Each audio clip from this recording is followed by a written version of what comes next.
मीना की शादी को 4 साल हो गए थे। वो एक बच्चे को जन्म देने वाली थी। इस खबर से उसके घर वालों में काफी चहल पहल थी। मीना का पति नीरज बहुत खुश था। वो अपनी बीवी का बहुत ख्याल रखता था। जब उसे पता चला कि मीना प्रेग्नेंट है तो वो फूले नहीं समा रहा था। वो अपने रूम में मीना से अपनी खुशियां बयान करते हुए कहता है, पता है मीना, तुमने मुझे दुनिया की सबसे बड़ी खुशी दी है। हमारा होने वाला बच्चा मुझे पापा और तुम्हें माँ कहेगा। यह दुनिया की बेस्ट फीलिंग होती है। Thank you so much to come in my life. ये तो मेरी खुशनसीबी है कि मैं इस बच्चे को जन्म दूंगी।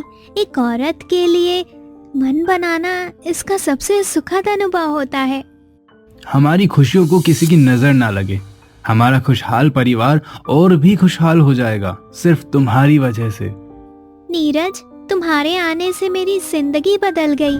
मैंने सोचा नहीं था मेरी शादीशुदा लाइफ इतनी बेहतरीन होगी।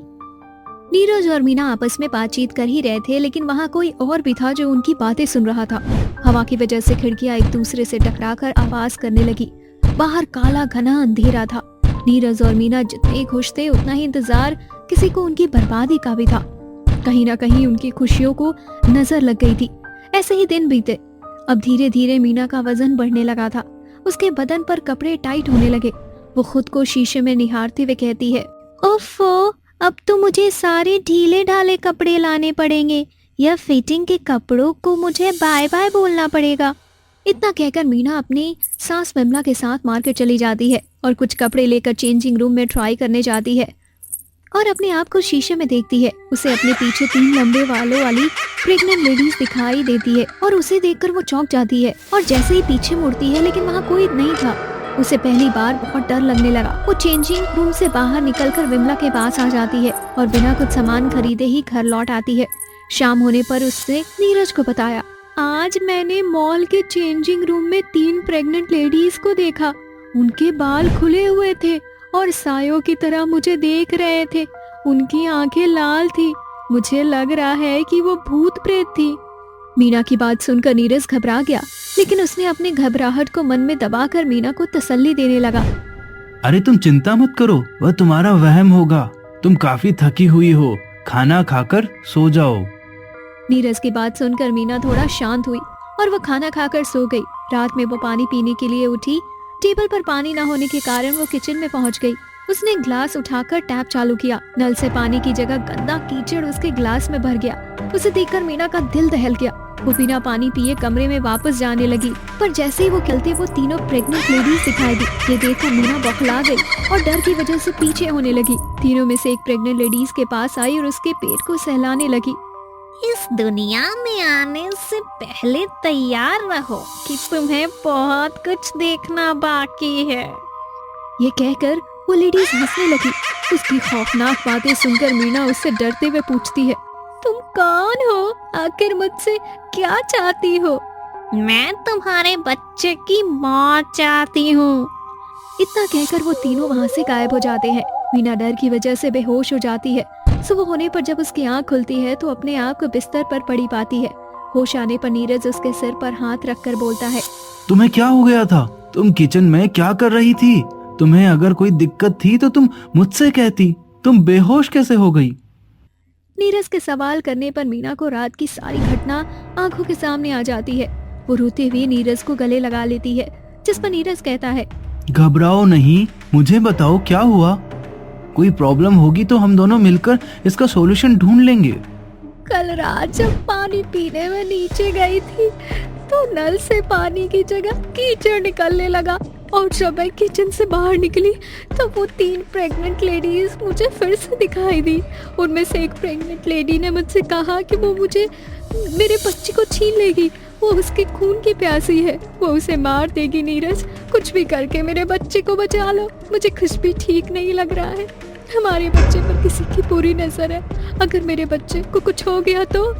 अरे कुछ नहीं होगा हमारे बच्चे को, तुम भरोसा रखो, मैं तुम्हारे साथ ही रहूंगा। चलो हम पंडित जी को इस समस्या के बारे में बताते हैं, अब वही कुछ हल निकालेंगे। नीरज की बात सुनकर मीना को सांस में सांस आई। शाम होने पर नीरज और मीना पंडित जी के पास जाते ही पंडित ने मीना का हाथ देखा और आंखें बनकर ध्यान मग्न हो गए। थोड़ी देर बाद पंडित जी ने आंखें खोली और नीरज और मीना से बात की। मीना के बच्चे को खतरा है, साथ ही मीना की जान को भी। मीना 3 काले सायों से घिरी हुई है जो कि इसकी और इसके बच्चे की जान लेना चाहते हैं। वह तीनों बुरी शक्तियां बहुत ताकतवर है। मैं तुम्हें एक ताबीज देता हूँ, उसे मीना को पहना देना। उसे किसी भी हाल में इसके गले से निकालने मत देना। पंडित की बात सुनकर नीरज और मीना परेशान हो जाते हैं। पंडित ने अपने थैले से निकालकर मीना को एक ताबीज दिया, जिसे उसने तुरंत पहन लिया। अगले हफ्ते मैं तुम्हारे घर जाकर एक पूजन विधि करवाऊंगा, जिसकी वजह से वह काली शक्तियां तुम्हारे घर से और तुम्हारे जीवन से हमेशा के लिए चली जाएंगी। वह विधि करना बहुत जरूरी है, मीना के लिए भी और मीना के बच्चे के लिए भी। तब तक इस ताबीज को किसी भी हाल में अपने गले से मत निकालना, इसी में तुम्हारी भलाई है। मीना और नीरज पंडित जी का आशीर्वाद लेकर घर लौटते हैं। रात होने पर मीना और नीरज सो रहे थे। मीना को एक बुरा सपना आता है, जिसकी वजह से वो उठकर बैठ जाती है। मीना अपने सामने फिर से 3 प्रेग्नेंट लेडीज को देखती है। मीना, तुमने उससे पंडित के पास जाकर अच्छा नहीं किया। तुम्हारे साथ साथ वो अब पंडित भी मरेगा। तुम देखती जाओ, अब मैं तुम्हारा क्या हाल करूंगी। आखिर मैं और मेरे बच्चे ने तुम्हारा क्या बिगाड़ा है? तुम क्यों हमारी जान की दुश्मन बनी हो? मैं किसी की कोख फलते हुए नहीं देखना चाहती। जिस तरह मुझे और मेरे बच्चे को मेरे पेट में ही मार दिया गया, इसी तरह मैं प्रेग्नेंट लेडीज को मारकर उनसे अपना बदला लेती हूँ। लेकिन तुम्हें और तुम्हारे बच्चे को किसने मारा? मीना की इतनी बात सुनकर वो तीनों प्रेग्नेंट लेडीज वहाँ से गायब हो जाती हैं। उन्हें गायब होता देख मीना चीख चीख कर कहने लगती है, तुम्हें मेरी बातों का जवाब देना ही होगा। मुझे जवाब दो, मुझे जवाब दो। मीना की तेज आवाज सुनकर नीरज की नींद खुल जाती है और वो उठकर बैठ जाता है और उसे संभालता है। क्या हुआ मीना, तुम ऐसे क्यों चिल्ला रही हो? एवरीथिंग इज फाइन ना? ये सब क्या हो रहा है नीरज? आखिर मेरे बच्चे ने किसी का क्या बिगाड़ा है? अभी वो तीनों प्रेग्नेंट लेडीज हमारे कमरे में आकर मुझे कहने लगी कि वो हमारे बच्चे को इसलिए मारना चाहती हैं क्योंकि वो अपना बदला लेना चाहती है। उन्हें और उनके बच्चे को तड़पा तड़पा कर मारा गया था, इसलिए वो इस तरह मुझे और मेरे बच्चे को मार देना चाहती हैं। नीरज, अब मुझे इस तरह नहीं रहा जा रहा है। मुझे बहुत डर, कहीं उन्होंने मेरे बच्चे को सच में नहीं, मैं जीते जी मर जाऊंगी। नीरज मीना को संभालता है और उसे शांत कर सुला देता है। नीरज ने रात में ही पंडित जी को कॉल किया और कल ही पूजन विधि के लिए उन्हें मनाया। पंडित जी अगले दिन उनके घर आ गए। एक अंधेरे कमरे में उन्होंने पूजन किया। हवन के धुएं की वजह से माहौल धुंधला हो गया था। उन तीनों प्रेग्नेंट लेडीज को सामने आने के लिए कहा। जैसे ही पंडित जी स्वाहा की गूंज करते, वैसे ही वो तीनों प्रेग्नेंट लेडीज वहां प्रकट हो गई। तुम तीनों क्या चाहती हो? मेरा बदला। लेकिन मीना ने तुम्हारा क्या बिगाड़ा है? तुम उसकी और उसके बच्चे की जान के पीछे क्यों पड़ी हो? हर प्रेग्नेंट लेडी मेरी दुश्मन है और मैं उसके बच्चे के साथ साथ उसे भी मौत के घाट उतार दूंगी। लेकिन तुम ऐसा क्यों करना चाहती हो? सुनना चाहते हो कि मैं ऐसा क्यों कर रही हूँ? तो सुनो फिर। हम तीनों की सासों ने हमें जहर देकर मार दिया क्योंकि उन्हें हमसे उनके वंश को चलाने वाला अंश नहीं मिल पा रहा था। हम तीनों अपनी जिंदगी से तो परेशान थे ही, लेकिन लोगों ने हमारी दुख को समझने के बजाय हमें मौत का तोहफा दे दिया। लेकिन हमारी सासों को ये पता नहीं था कि हमारे पेट में उनके वंश का भी अंश पल रहा था। उन्होंने जाने अनजाने में हमारी जिंदगी तबाह कर दी। ऐसे लोगों को जिंदा रहने का कोई हक नहीं है। जब कुदरत ने मुझे माँ बनने का सुख नहीं दिया तो मैं किसी और को भी माँ बनता नहीं देख सकती। मैं और इस कोख को उजाड़ दूंगी जिसके पेट में कोई अंश पल रहा हो।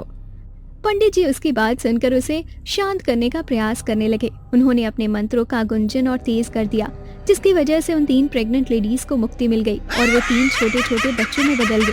पंडित जी ने नीरज और मीना से कहा, अब ये बुरी शक्तियां धरती पर कभी वापस नहीं आएंगी। मैंने पूजा की विधि से और मंत्रों के जप से उनकी आत्मा को शांति प्रदान की है और यह वह बच्चे हैं जो उनके पेट में पल रहे थे।